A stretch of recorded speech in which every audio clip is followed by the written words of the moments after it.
I love love. All right. Well, Jake has the honor of me being his best man. For those of you that don't know me, it may be smart to keep it that way if you hate a good time or can't take a joke. But if not, I'll be here all night, probably sitting over here. With that being said, I'm Josh Dolsky, Jake's anti-thesis. I've had the, let's call it the opportunity of growing up with Jake and being his emotional support. And by emotional support, I mean a punching bag. I could not sit next to Jake as kids if it was in a car or at a dinner table because he just loved me that much. Even when I had the great pleasure just to watch Jake play a video game, such as Simpsons Road Rage, the rule was for my feet to be covered. And if a toad dares sneak a peek, I'd be sent to my room for inciting the incident that would surely follow. But the best part was that Jake and I's doors to our rooms were right next to one another. And after some incidents where we'd both be sent to our rooms, we would sometimes both sneak a peek out to freedom at the same time and give each other a little smirk and giggle. See, I wouldn't understand until growing up that Jake, with him knowing it or not, has made me resilient and a stronger man through this tough love. And I wouldn't have wanted it any other way, because without it, I'd have likely grown into some sensitive shell of a man. Now, Jake and I would align at times, like on the Nickelodeon show Drake and Josh, and that was to take down dance princess Maddie.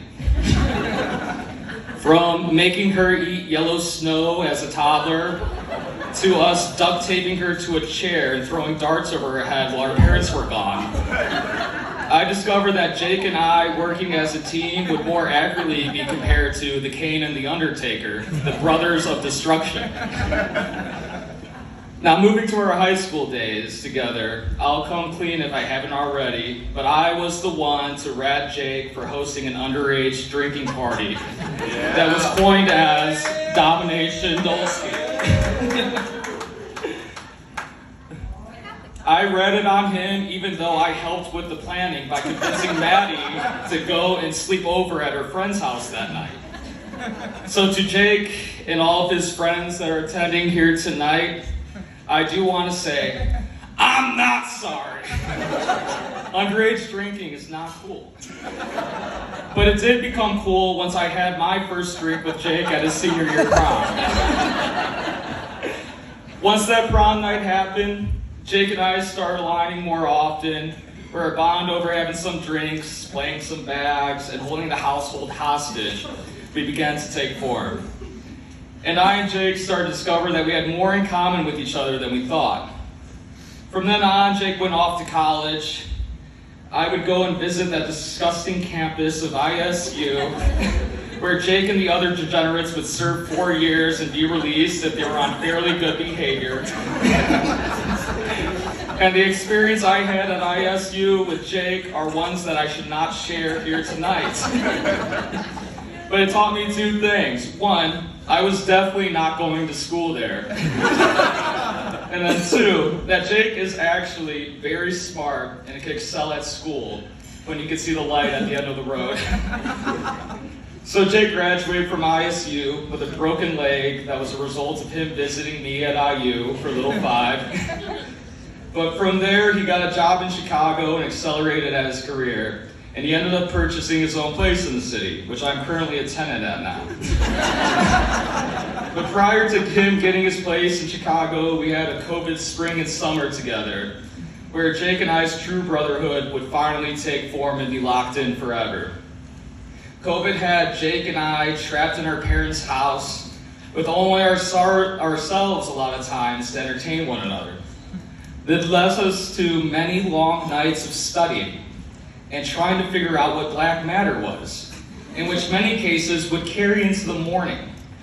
where we would then take a break from the lab in the basement and go watch the sunrise and end up making a bonfire at 7 a.m., resulting in us catching the grass on fire, to then taking a dip in the pool and shouting obscene things out loud for the neighbors to wake up to our parents finally sending us to our rooms like the good old days, for us to then pop our heads out of our windows of our rooms and make eye contact and share a cig together before we go to sleep, just so we could be refreshed and start studying again the next day.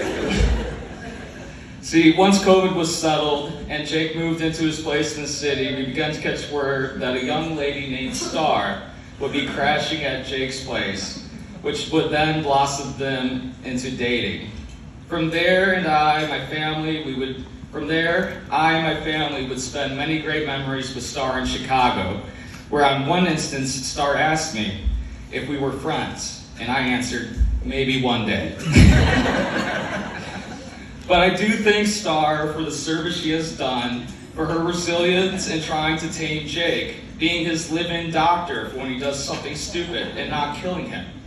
Especially when you locked your cat Toby outside when Hunter, Alyssa, and I visited y'all in Florida. Which, if Toby was not found the following afternoon, this wedding would likely not be happening due to Jake's sudden passing that same trip. Now, in all seriousness, Star, I love you. You are the most impressive and intelligent humans I've ever met. I'm excited to see where Jake's future takes you both. Now, to the comment of maybe one day we'll be friends, I can confirm you're a best friend, but more importantly, you're my sister. Welcome to the family, and please, I beg you please, no kick lines tonight. To Jake, thank you for making me your best man. I've always looked up to you and admired your charisma and how you keep strong relationships with your friends and, more importantly, our entire family.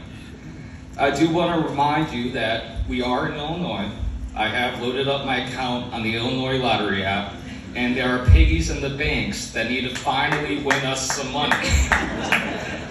But finally, Jake, I love you. No homo. Now hug me, brother.